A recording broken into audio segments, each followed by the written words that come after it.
Good morning, everyone, and in this tutorial I'm going to show you how to multiply in Microsoft Excel.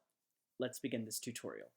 The first thing that we're going to do is we're going to launch the tool known as Microsoft Excel. What we can see right now is the Microsoft Excel template chooser. So we're going to choose a blank workbook.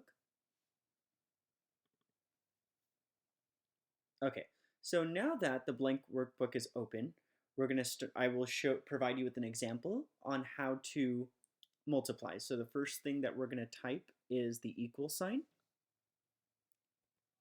Then we will use 2 times 2, and then after that we're going to push tab, and there you go. And that is how you can perform multiplication in Microsoft Excel. Thank you so much for watching this tutorial, and have a wonderful day.